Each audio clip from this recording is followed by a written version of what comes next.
शिवाय। ब्रह्मांक द्वारा अर्धनारीश्वर रूपर स्तुति एवं उक्त स्तोत्रर महिमा। वायुदेव कहउछंती ब्रह्मांकर सृष्टि विस्तार कार्य पुणी बाधा उत्पन्न है, तेणु से मैथुनी सृष्टि करने को चिंता कले। यह पूर्वर ईश्वरंक ठारू नारींकर उत्पत्ति होई नथिला, सेथिपाई पितामह मैथुनी सृष्टि करि पारि नथिले। से मने मने स्थिर कले जे मैथुनी सृष्टि ही तांक मनोरथ को सिद्ध करिबारे निश्चिंत रूपे सहायक हेब। से पुणी भाविले जे प्रजांकर बुद्धि पाई परमेश्वरन को ही पचारिबा उचित, कारण तांको कृपा बिना पूजा बुद्धि पाई पारिबो नाही, प्रजा बुद्धि पाई पारिबे नाही। यह भावी विश्वात्मा ब्रह्मा तपस्या करिबा को प्रस्तुत हेले। से आद्या अनंता लोक भाविनी सूक्ष्मतरा शुद्धा भावगम्या मनोहरा निर्गुणा निष्पंचा निष्कला नित्या सदा ईश्वरींकर निकटरे नित्य विद्यमान रहुतिबा तांकर परमाशक्ति समेत भगवान त्रिलोचन को निज हृदय मध्य चिंतन करी कठोर तपस्या कले।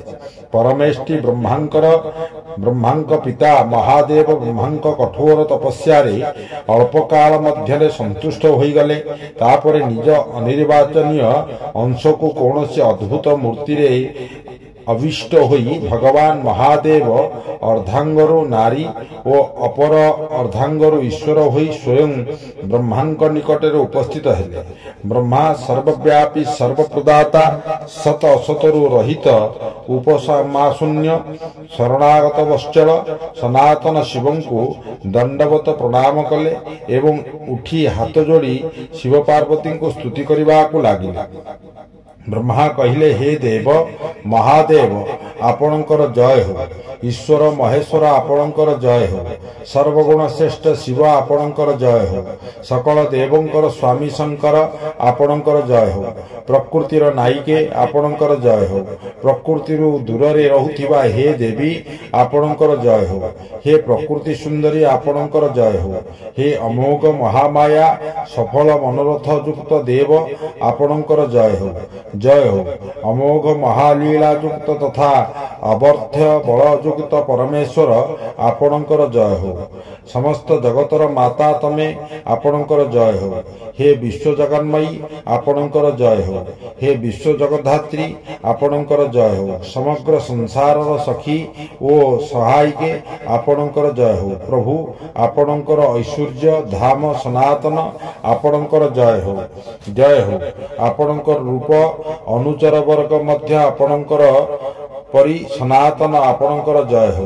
हे देवी आपणकर तीन रूप द्वारा त्रिलोक निर्माण पालन और संहार करिथांती आपणकर जय हो। जय हो। त्रिलोक अथवा आत्मा अंतरात्मा और परमात्मा ये त्रिआत्मांकर नायिके आपणकर जय हो। प्रभु जगतर कारण हेउथिबारु तत्वमानंकर आविर्भाव और विस्तार आपणकर कृपा दृष्टि रे अधीन आपणकर जय हो। प्रलय काल रे आपणकर उपख्यायुक्त भूभंगी मात्र के जो भयानक अग्नि प्रकट हुए तद्वारा समग्र भौतिक जगत भस्म हो जाए आपणकर जय हो। हे देवी आपणकर स्वरूपर सम्यक ज्ञान देवादिति तादिंकर पाई मध्य संभव आपणकर जय हो। आपण आत्मतत्वर सूक्ष्म ज्ञान रे प्रकाशित हुअंती आपणकर जय हो। हे ईश्वरी आपणकर स्थूल आत्मशक्ति रे चराचर जगत को व्याप्त करी रखिछंती आपणकर जय हो। जय हो। प्रभु विश्वर तत्व समुदाय अनेक एक रूप रे आपणकर आधार रे स्थित आपणकर जय हो। आपणकर श्रेष्ठ सेवकंकर समूह बड़ बड़ असुरंकर मस्तक रे पाद रखिथिबारु सक्षम आपणकर जय हो। हे महेश परमेश्वरी आपणकर शरणागतंकर रक्षा करिबारे परम समर्थ आपणकर जय हो। जय हो। संसार रूपी विषवृक्ष अंकुर को उन्मूलन करुथिबा में आपणकर जय हो।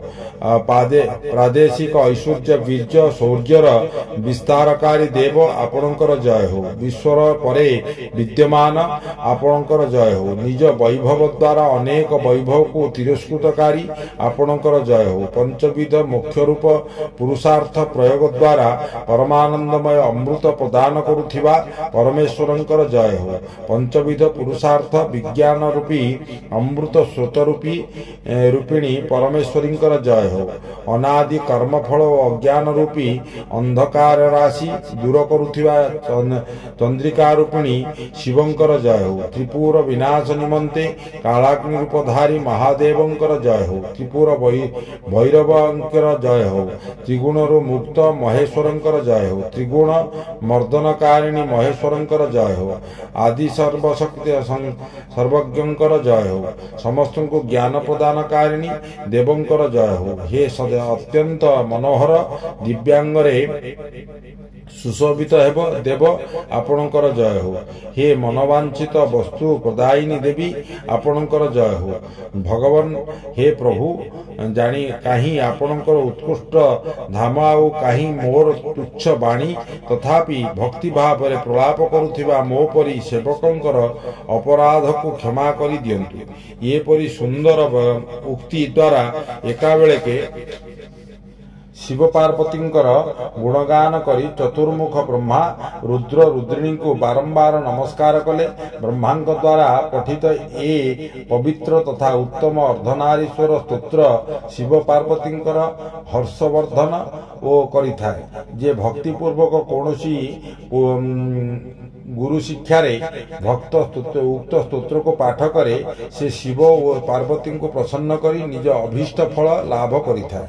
से जे समस्त भुवनर प्राणींकर स्रष्टा उन्मत्त रहित एवं श्रेष्ठ नर नारी रूप में गोटे शरीर धारण करिथांती से कल्याणकारी शिव शिवांकु मु प्रणाम करुअछि। जय जगन्नाथ। ओम नमः शिवाय।